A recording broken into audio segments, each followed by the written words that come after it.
Hello, and welcome back to Start Adventuring, a channel dedicated to empowering new role players to break down their barriers and just start adventuring. I'm Ben. And I'm Baxter. And in this week, we'll be going over the 6th chapter of the Candlekeep Mysteries, The Price of Beauty. I'm really excited to get into it. Again, it's another one of those kind of longer chapters that I've streamlined. A lot was left on the cutting room floor, but nevertheless, I'm excited to kind of get into it and see the streamlined version. Yeah, totally. And this video is going to be introducing the character that I'm going to be playing in the adventure. You see him up there, Healbot 2RZ5. I wrote that, and I guess I can't even remember it because I just call him RZ. So there he is, RZ. Yeah, it's going to be interesting. Any of you that have already DM'd or read through The Price of Beauty know that this is going to be a bit of a challenge in terms of character integration, but I have some good ideas, and I'm excited to get into it. So, Ben, tell us a little bit about Healbot 2RZ5. So Healbot 2RZ5, or RZ, as I said, he is an arcane construct. I was inspired by the Warforged race, which are basically automatons. He is, in my mind, he was created by an elvish adventurer to be the healer in his adventuring party because they could never find somebody to heal them. So he built this construct. And RZ did that for a long time. Then his master passed away, died tragically in a dungeon crawl. And RZ kind of went on a journey of self-discovery. He didn't do his job very well then? Right, he lost, yes. And he accepted that death was the natural end of life. He's now a grave domain cleric. But he's searching for a means to resurrect his creator. So what does that mean for him, being a robot? So he understands, like, the cycle of life and death? Is he...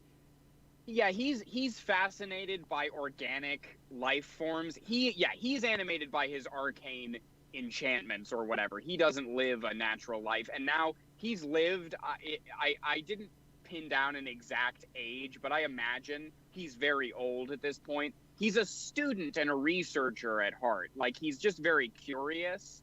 So after he stopped adventuring with his master, he has the sage background, because I imagine he just started really diving into medicine and, organic life and understanding it. But yeah, it's an interesting duality because he himself will not die naturally, but he worships sort of, and he draws his power from the certainty of death as a healer. Which I thought was an interesting tension. I went a little bit goofy with this one. I don't usually make characters like this, so I was excited to try out something a little bit more, I don't want to say jokey, but just out of the box, not, my normal, I don't know, he's a half-elf. Right, and so, I kind of preluded to this earlier, but anyone that knows this adventure would, if they saw this character, they'd be like, oh, ooh, because in a lot of ways, this character and this adventure are like oil and water.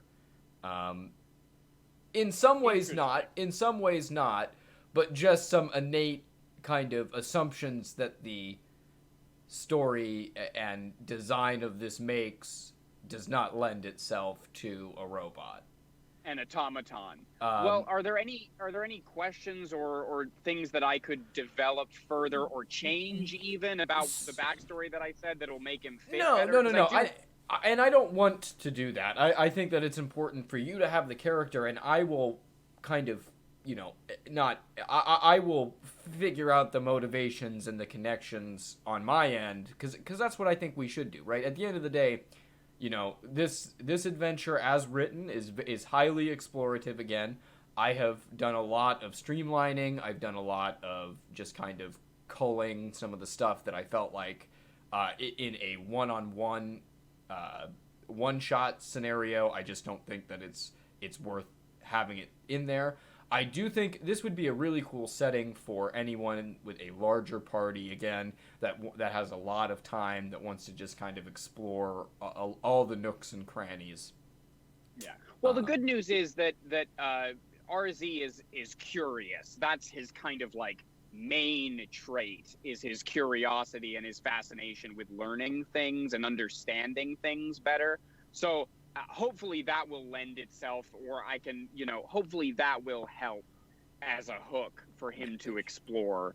Right. No, I think it will. Like I said, I already have some ideas of how to kind of implement some things that will help aid his kind of his development within the story itself. So I'm excited. I don't. I guess in terms of some other questions, like how does, you said medicine? Like what kinds of medicine and things is he specifically interested in? I think he's mostly, like I said, because he's a scholar, I think that he mostly is interested not in, well, I mean, I suppose all medicine is scholarly in nature, but I think he's more anatomically interested. Like, I think he really wants to understand the body and how it functions, how living things stay alive, and like what energies are present in them. I don't think it's as much like herbal medicine or pharmaceuticals or something in nature. Okay. Do you know what I mean? Yeah, it's a little bit more, like you said, anatomy, less about plants or other. And there's a weirdly not there's a strangely like spiritual dimension to it, because he's a cleric, where it's like more about. Yeah, I think that's something that maybe I would probe a little bit more. The Grave Domain Cleric. I think I'm a little confused. So what were they before they were a Grave Domain Cleric? Like when they're master? I don't like using that terminology, but that. Not the master, the creator, his creator. I don't really think that like he mechanically had a subclass. I just think he was a standard, holy healer type in terms of his skill set. Although because he's arcane in nature, I don't think that he was actually drawing on divine magic. But once he's made the switch to Grave Domain, now he's actually in contact with some kind of like spiritual energy. So I don't think that he worships a deity directly, but he worships the sort of like certainty of natural death. Okay, so RZ's definitely interested in mortality. How long has his creator been dead? I hadn't figured out like an exact amount of time, but I figure it's been long enough that RZ has had time to kind of go off on his own exploration. Because again, the tension is that while he is into the idea of finality of death, and because it's how he's coping with the fact that his creator got killed under his watch, he still sees it as his duty to heal and resurrect the creator. So that he's had enough time to make that his goal, and also have it complicated by the things that he's learned. Okay. So maybe like 5 or 6 years, a period of time where he's been able to study on his own for a while and contemplate things. Okay. Yeah, totally. I guess the question that I have in terms of that is what was the instance that it happened? Like, how did RZ fail, and then how did RZ get out of this situation? That's a good question, because I hadn't really thought about it, and it's something that I guess should be specific in my mind. I think that this elf who created RZ and also created the other automatons that were in like the party was a wannabe adventurer, really wanted to have glory by exploring unknown places and things like that. So I think that they were just constantly traveling to different locations. I think they were in some monster's lair, maybe a beholder or something, and the beholder slew the whole party. RZ was the only one who got out, and had to figure out what to do from there. With its teeth. What do you mean? No. How did RZ get out? I think he ran. Okay. He just like abandoned. What's the plan on for resurrecting the master or the creator? Don't you need the body in order to resurrect, or something part of it? Yeah, I think that RZ probably, maybe that's part of the reason why he took up the Grave Domain powers, because he has the ability then to extend the window of resurrection and stuff. I haven't really worked out exactly how that works, but I think that he used his medical expertise as well as the Grave Domain powers to in some way keep, I think he maybe buried or froze the creator's body somewhere or something. So to he keep got it out with the creator's body with the beholder.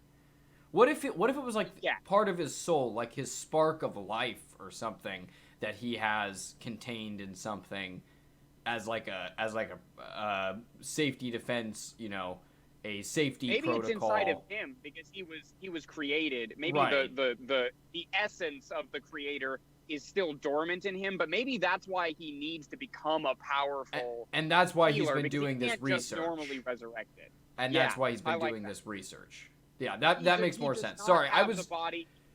That works. That's why I was that's the thread I was trying to pull on, because I didn't understand, I think, enough about his circumstance leading up to this and what his motivations would be fully. Yeah, so I like that. So he needs an especially powerful resurrection ability because he's doing it literally from the imprint of his creator that exists inside of his own arcane animation. I really like that. I think that's great. That's A+. I'm taking that. That's his goal. That's what he wants. Cool. Okay. Well, honestly, I mean, do you have any other questions before we get it started on this adventure? No, I'm super excited about it. And don't worry, I'm not going to play him as a monotone, thoughtless automaton. He has a personality, so. I think that would almost be hilarious, though, even not. But I think that's just because I'm really into bit comedy, so. But no, totally. I'm very excited. The price of beauty, it's going to be, like I said, a little bit more of a streamlined adventure. I'm excited to kind of introduce some of these new thoughts and ideas that I've gotten from this session 0 into the live play itself, and I'm really excited. Thank you so much for watching this session 0.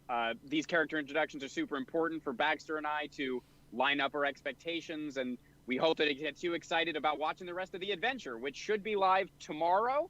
Or maybe live now, so go check it out. If you enjoyed this video, please give it a like. And if you're learning along with us here at Start Adventuring and you're following along as we do these Candlekeep Mysteries, please subscribe to the channel. It really does help us grow here on YouTube, and it would mean a lot to us if you could. Also, let us know what you think of RZ, or what crazy clerics or automatons or characters in general you've made down in the comments below. We'd love to talk about them. Yeah. And just what you guys think of these Session 0s. If you have any ideas of how you want to see them kind of develop or improve, if you like more of the loose Ben and I talking back and forth, or if you want more of a structured, creation from start to finish, let us know. We're happy to help kind of put out the best content for you. And if you guys want to go that extra mile in supporting us, Ben and I do have a Patreon, the information to which will be in the description box down below. We would love you guys to check that out too. But I think that kind of does it for now. I'm Baxter. And I'm Ben. And remember, start adventuring. Just start adventuring.